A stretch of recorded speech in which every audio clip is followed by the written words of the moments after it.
శ్రీమాత్రే నమ.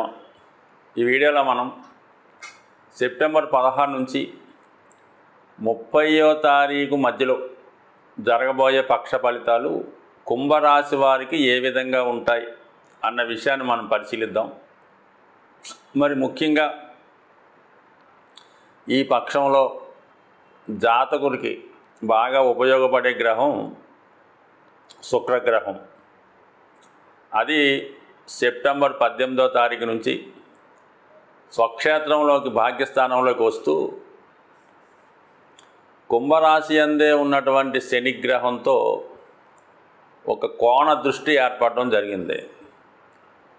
Western astrology ప్రకారం ఈ యొక్క దృష్టి కుంభరాశి వారికి చాలా బాగా కలిసి వచ్చే విషయం అన్నమాట.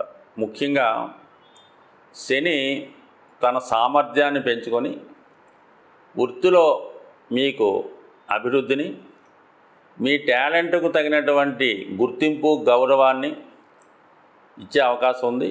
అలాగే మనసు చాలా ప్రశాంతంగా, తేలిగ్గా మారి చాలా ఫ్రీగా యాక్టివేట్ అవుతుంటారు అన్నమాట. ప్రస్తుతం ఈ మకర కుంభరాశుల వారికి ఎలా ఉందంటే, చాలా ఒక వ్యక్తి నడుస్తూ ఉంటాడు, ఫ్రీగా నడుస్తాడు, వాకింగ్ వెళ్తున్నప్పుడు చాలా ఫ్రీగానే ఉంటుంది.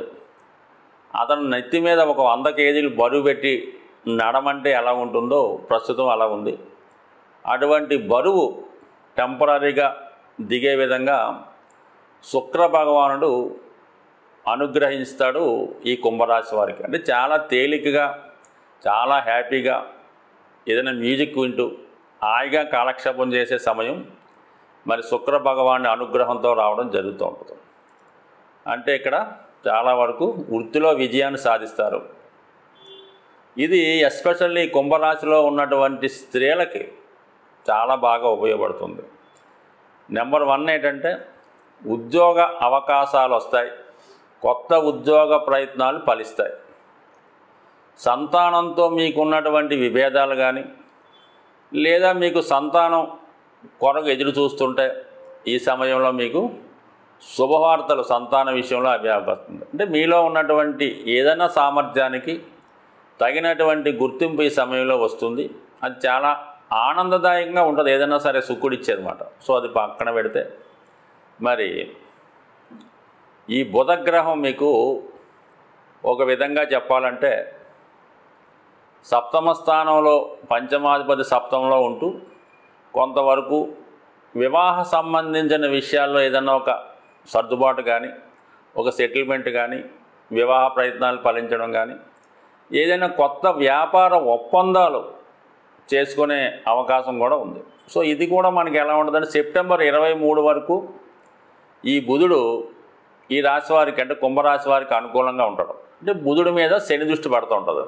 ఇద్దరు మిత్రగ్రహాలు అవడం వల్ల జాతకుడు ఈ వృత్తి వ్యవహారాల్లోనూ, వ్యాపార వ్యవహారాల్లోనూ, కుటుంబ విషయాల్లో చాలా శ్రద్ధ పెడుతూ గతంలో జరిగినటువంటి పొరపాట్లని సరిదిద్దుకునే ప్రయత్నంలో దాన్ని చక్కదిద్దుకునే ప్రయత్నం చేస్తూ ఉంటాడు. ఇవన్నీ కూడా మొత్తం మీద ఏంటంటే మరి కుంభరాశి వారికి ఉపయోగపడే శుక్ర, బుధ, శని గ్రహాలు 3 కూడా ఒక విధమైనటువంటి స్థితికి రావడం జరిగిందంటే శుక్ర బుధులకి అర్ధ కోణ దృష్టి, శుక్ర శనుల కోణ దృష్టి, ఇవన్నీ కూడా ఒక చక్కనైనటువంటి టెక్నాలజీ ఏర్పడటం వల్ల 100% జాతకుడికి వృత్తి వ్యవహారాల్లోనూ అతని యొక్క సామర్థ్యం పెంచుకునే ప్రయత్నంలో 100% సహకరిస్తుంది. ఇంకోటి పెడితే ఏదన్నా జాతకుడికి ఏంటంటే ఇటు కుజుడు కూడా దశమ స్థానాధిపతిగా ఉంటూ పంచమంలో సంచరిస్తున్నాడు.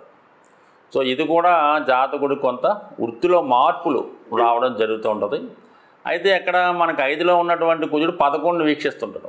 దీనివల్ల ఏంటంటే మీకు ఒక లాభం లాంటిది ఏర్పడే అవకాశం ఉంటుంది. అంటే కుజుడు కారకత్వాలైన వాటి వల్ల ఒక విధమైన లాభం ఏర్పడుతుంటుంది. దీనివల్ల మీ టాలెంట్ ఉపయోగించుకోవడం వల్ల, మీరు ఏదైనా స్థిరాస్తి వ్యవహారంలో సెటిల్మెంట్ చేయడం వల్ల కానీ, స్థిరాస్తి అమ్మడం, కొనుగోలు వల్ల కానీ, ఏదన్నా మీ రక్త సంబంధికులు, అన్నదమ్ములు మీకు సహకరించడం వల్ల, అంటే 99% ఈ కుంభరాశి, కుంభలగ్నం వారికి మీ దగ్గర ఉపయోగం పొంది మీ దగ్గర నుంచి లాభం పొందినటువంటి అన్నదమ్ములు, స్నేహితులు ఉంటారు తప్ప మీకు సహకరించే రక్త సంబంధీకుడు అన్నది సాధ్యమైనంత వరకు ఈ కుంభరాశి వారికి ఉండే అవకాశం ఉంది.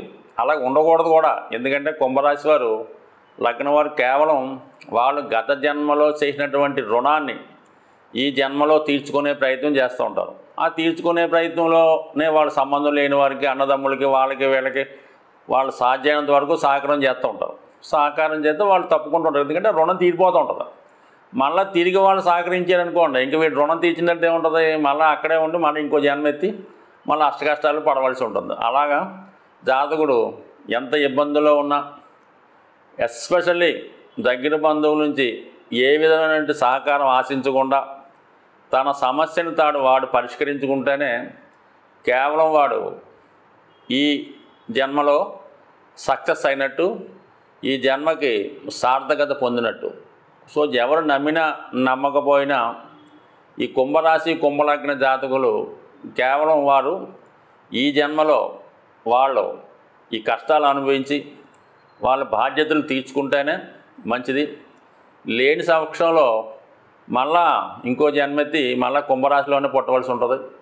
అందువలన ఏంటంటే జాతకుడు ఎవరి నుంచి సహకారం పొందకుండా స్వయం కృషితోనే తన యొక్క బాధ్యతలు సక్రమంగా నిర్వహించుకుంటే మరి ప్రస్తుతం ఉన్నటువంటి గ్రహస్థితి కొంతవరకు ఒక రిలీఫ్ లాగా తాత్కాలిక టెంపరీ ఆనందాన్ని కలిగించే అవకాశం ఉంది. చాలా వరకు ఈ రాశి ఫలితాలు ఒక్కొక్క నెలలో ఒక్కొక్క విధంగా జరుగుతుంటాయి. ఈ కార్తీక మాసం, ఆశ్వీజ మాసం, ఈ మాసాల్లో ప్రతి వాళ్ళకి కూడా అన్ని గ్రహాలు బాగా పనిచేసి వాళ్ళు చాలా యాక్టివ్గా ఆర్థిక పరంగా చాలా అనుకూలంగా ఉంటారు. ఈ ఎస్పెషల్లీ ఈ భాద్రపద మాసంలో మాత్రం ఏ రంగాన్ని టచ్ చేసినా కూడా చాలా నిరాశ నిస్సులుగా ఉండడం జరుగుతూ ఉంటుంది. ఈ ఎస్పెషల్లీ వ్యాపారం సరిగ్గా సాగిపోవడం వల్ల, మనీ రొటేషన్ తగ్గిపోవడం వల్ల ఇంచుమించుగా అందరి దగ్గర కూడా డెఫిసిట్ కనబడుతుంటుంది. సో ఏదైనా ఈ భాద్రపద మాసంలో ఈ నెలలో ఎస్పెషల్లీ సెప్టెంబరు 18వ తారీఖు నుంచి మహాలయ పక్షాలు ప్రారంభం అవడం జరుగుతుంది.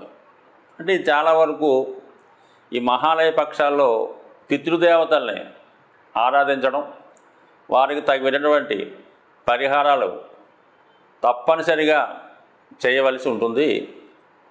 సాధారణంగా ప్రతి ఒక్కరూ కూడా అంటే సాధారణంగా ఏంటంటే ఆ కుటుంబ యజమాని కామన్గా కొన్ని ఉంటాయి. ఆ కుటుంబంలో కంపల్సరీగా ఈ పెద్ద చిన్న లేకుండా అందరూ కూడా చేసుకోవచ్చు. చిన్నవాళ్ళు కాకుండా వాళ్ళు ఈ పెద్దలకి ఈ ఎస్పెషల్లీ మీకు వాళ్ళ పెద్దవాళ్ళని తలుచుకున్నటువంటి ఆ రోజులో కానీ ఎస్పెషల్లీ ఈ మహాలయ అమావాస్య రోజు సాధ్యమైనంత వరకు మీ పెద్దవారి యొక్క పేరు చెప్పి ఏదైనా ఒక దేవాలయంలో కానీ ఎవరైనా ఆ సమాన వయసు కలిగి ఉంటారు, మీ తండ్రి గారే చేద్దాం అనుకున్నారు, తాతగారే చేద్దాం అనుకున్నారు, ఆ వయసు ఉన్నటువంటి వారికి ఏ కమ్యూనిటీ అయినా పర్లేదు, వారికి ఈ ఆహార పదార్థాలు లాంటి ఈ ముడిసరుకు లాంటి డొనేట్ చేయడం వల్ల ఏది అవకాశం లేదనుకున్న వాళ్ళు ఆవుకి ఆహారంగా ఆ రోజు ఏదో కొన్ని నవధాన్యాలు లాంటి ఏదో గోధుమలు, మినుములు ఏదన్నా నానబెట్టిని ఆవుకు పెట్టడం వల్ల కూడా ఇటువంటి ఫలితం వచ్చే అవకాశం ఉంది. సాధ్యమైనందుకు ఇచ్చేయండి. కామన్గా ఈ ధన సమస్యలు పరిష్కారం అవడానికి ఒక అద్భుతమైన రెమెడీ ఏంటంటే ఈ నవే డేస్లో ఎస్పెషల్లీ ఈ భాద్రపద మాసంలో ఆంజనేయ స్వామిని ఆరాధించడం వల్ల ఎస్పెషల్లీ ఎవరైతే ఆర్థికపరమైన సమస్యలతో ఇబ్బంది పడుతున్నారు అనుకున్న వాళ్ళు మీకు దగ్గరలో ఉన్నటువంటి హనుమాన్ ఆలయంలో మంగళవారం రోజు ఆర్థిక సమస్యలు ఉన్నవాళ్ళు మంగళవారం రోజు స్వామికి వడమాల వేయడం వల్ల, దాంతోపాటు తేనె నైవేద్యంగా పెట్టి విధి విధానంగా పూజించడం వల్ల 100% ఆర్థికపరమైన సమస్యలు పరిష్కారం అవుతాయి. వ్యాపారపరమైన ఇబ్బందులు ఉన్నవాళ్ళు, వ్యాపారపరంగా నష్టపోతున్నవారు, విద్యలో విజయం కోరుకున్న వాళ్ళు బుధవారం రోజు స్వామికి తమలపాకుల మాల 41 వేయచ్చు, కామన్గా 108 వేయచ్చు. దాంతోపాటుగా వడపప్పు వడపప్పు నైవేద్యంగా పెట్టి మరి స్వామిని విధి విధానంగా ఆరాధించి దాన్ని భక్తులకు పంచిపెట్టడం వల్ల విద్యార్థులు కంపల్సరీగా వాళ్ళు కోరుకున్న విజయం సాధిస్తారు. వ్యాపారులు ఖచ్చితంగా వాళ్ళ వ్యాపారం తిరిగి మళ్ళా పునఃప్రారంభమై కొత్త విషయాలు సాధించే అవకాశం ఉంటుంది.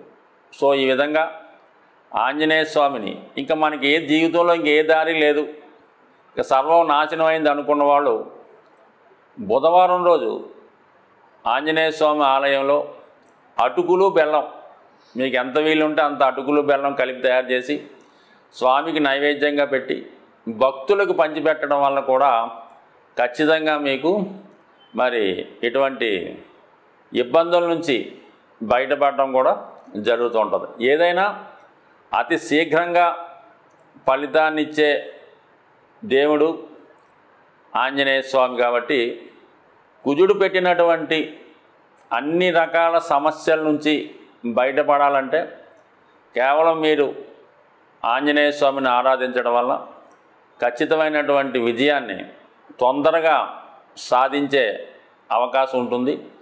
అయితే 100% మరి స్వామిని ఇష్టదైవంతో మరి మీరు ప్రార్థించినప్పుడు ఆ పూజ చేయనప్పుడు ఖచ్చితంగా శ్రీరాముని యొక్క భజన కనీసం మీకు ఒక 18 నిమిషాలు 5 నిమిషాలన్నా శ్రీరాముని భజన చేయడం వల్ల ఆ ఫలితం మీకు వచ్చే అవకాశం ఉంటుంది. అంటే ప్రతిదానికి కూడా ప్రతి సీక్రెట్ ఉంటుంది. ఇందులో హనుమంతుని ప్రసన్నం చేయాలంటే రాముని కీర్తించడం వల్ల 100% మీకు ఫలితం వచ్చే అవకాశం ఉంటుంది. స్వస్తి.